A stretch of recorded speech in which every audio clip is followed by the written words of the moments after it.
አመል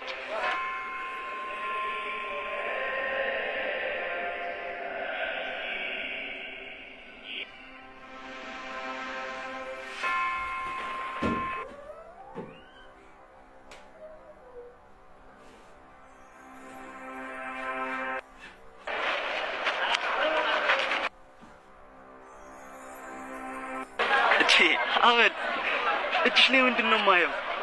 ደግሞስ ምን ተአምር ነው ወደ ቤትሽ ያመጣሽ?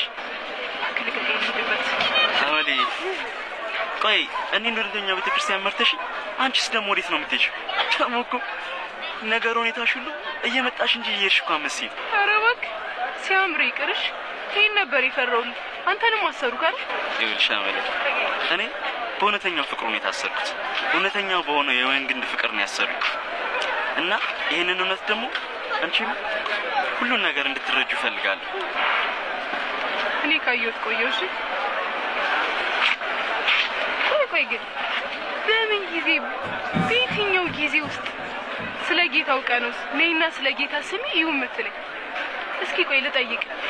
አንተ ገብተህ ስለ ጌትነቱ ስለ አዳኝነቱ ደፍረ መናገር ትችላለህ? አትችልም። ከማታውቀው ቦታ ድንጋይ ነው የሚወረወርብህ።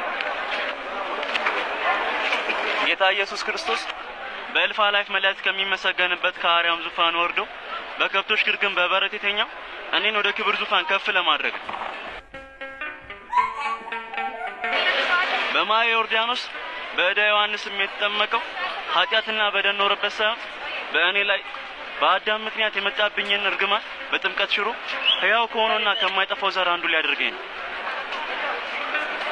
በገዳመ ቆሮንቶስ 40 መዓልትና 40 ሌሊት ሙሉ እጆቹን ዘርግቶ በጾም በጸሎትና በስግደት የሰነበተው በእኔ ላይ ሰይጣን እንዳይሰለጥንብኝ ድል የምነሳበትን ኃይል ሊያስታጥቀኝ ነው እንጂ እርሱስ ለስጋ ድካም የሚሸነፍ ሩቅ ብእሲ ሆኖ አልነበረም። የሕያው የእግዚአብሔር ልጅ ኢየሱስ ክርስቶስ የባሪያን መልክ ይዞ እስከ መስቀል ሞት ድረስ የታዘዘው በእኔ ባለመታዘዝ ምክንያት ያጣሁትን የልጅነት ክብር በእሱ መታዘዝ በጸጋ ሊያጎናጽፈኝ ነው እንጂ እርሱስ በኃጢአት ክብሩን የተነጠቀ ሆኖ አልነበረም። አሜን። ኃያሉ ክርስቶስ ከሊጦስ ጥራ እስከ ቀራንዮ ድረስ እርጥብ መስቀል ተሸክሞ በምድር ላይ 65 ጊዜ ወደቀው አቅመ ቢስና ደካማ ሆኖ እኮ አይደለም። ዛሬም ድረስ በኃጢአት እየወደኩ ያለሁት እኔ ልጁ በሰይጣን ፈተና ተሰናክዬ እንዳልቀር ውድቀቴን አስቀድሞ በውድቀቱ ዋጋ የተከፈለበት መሆኑን በእምነት ተቀብዬ በክርስትና እንድጸና ነው። አሜን።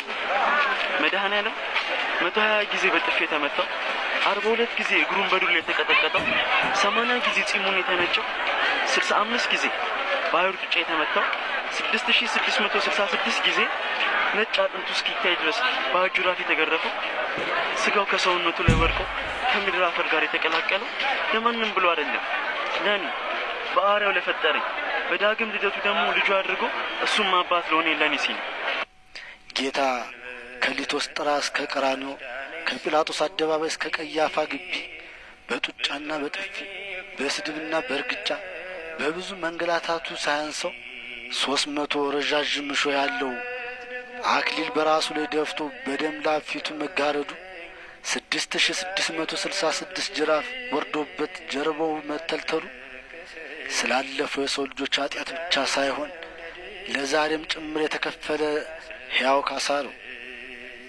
120 ጊዜ በድንጋይ ፊቱን በጥፊ መመታቱ 42 ጊዜ እግሩን በዱላ መቀጥቀጡ 80 ጊዜ ጽሕሙን መለጨቱ የረጋ ደም በአፉ እስኪሞላ ድረስ 72 ጊዜ አፉን በጡጫ መመታቱ ይህም ሁሉ ሳያንስ 7 ክንድ ከስንዝር እርጥብ መስቀል ተሸክሞ 65 ጊዜ በምድር ላይ እየወደቀ እየተነሳ ወደ ራስ ቅል ስፍራ መወሰዱ ኢየሱስ ክርስቶስ ዛሬም ለአንቺ፣ ለእኔ፣ ለሁላችን ያለውን ጥልቅ መለኮታዊ ፍቅር የገለጸበት